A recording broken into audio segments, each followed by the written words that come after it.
सबसे पहले तो मैं मेरी दिल से धन्यवाद अदा करता हूँ।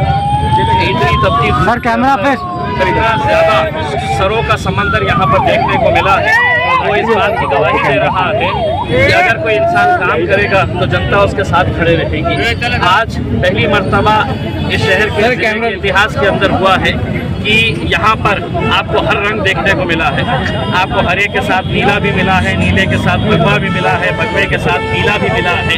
तो ये सब रंग मिलाकर जो हमारी पहचान बनती है, वो पहचान आज हमें बोलिए सर।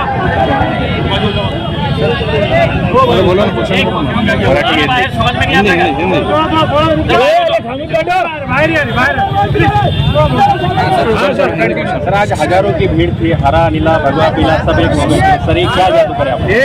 मैंने जादू नहीं किया, मैंने आपको पहले से ही ये बात कहते हुए आया है।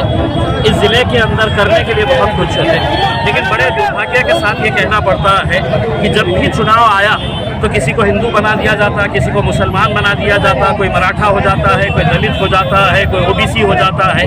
हमने ये कहा कि चुनाव जो होते हैं वो शहर के ज़िले के विकास के लिए होते हैं। हम वो विकास लाना चाहते हैं और सभी लोगों को ये विकास चाहिए, अच्छा काम चाहिए, नौकरियां चाहिए। बेरोजगारी से तंग आ चुके हैं, महंगाई से तंग आ चुके हैं।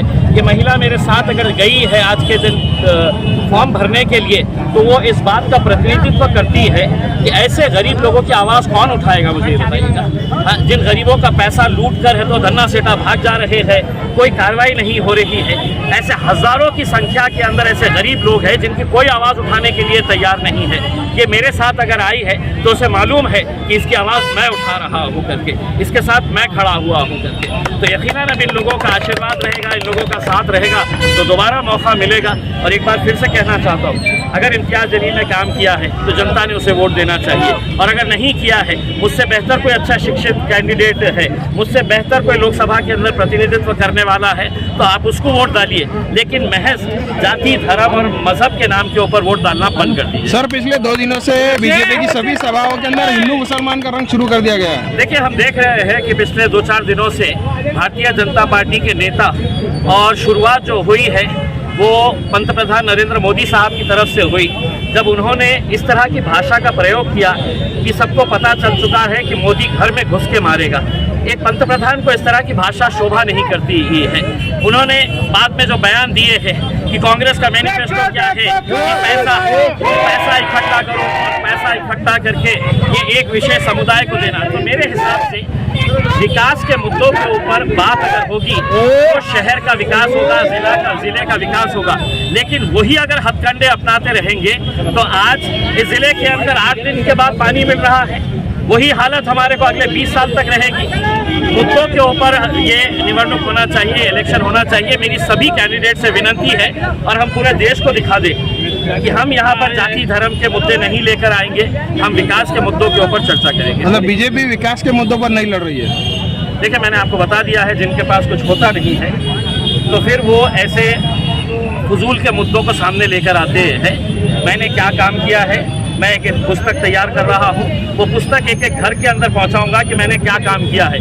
अगर लोग वो पढ़ के संतुष्ट हुए तो मेरा साथ देना, अगर नहीं हुए तो वहीं वो पुस्तक फाड़ देना और किसी दूसरे उम्मीदवार को। लोकसभा में जाते हैं पहले 2 काम कौन से करेंगे? देखिए, सबसे पहला तो यही है कि जो नारा इस देश के अंदर लगाया जाता है कि हर घर नल, 2022 तक हर बेघर को मिलेगा घर, प्रधानमंत्री आवास योजना के तहत। तो मेरा ये सवाल है कि मेरे शहर के अंदर वो 65,000 लोग जो 2017 से एक सपना देख रहे हैं कि मेरा भी प्रधानमंत्री आवास योजना के अंदर घर रहेगा, क्या वजह है कि 2-2 मंत्रियां होने के बावजूद भी एक घर यहाँ पर नहीं बना है करके।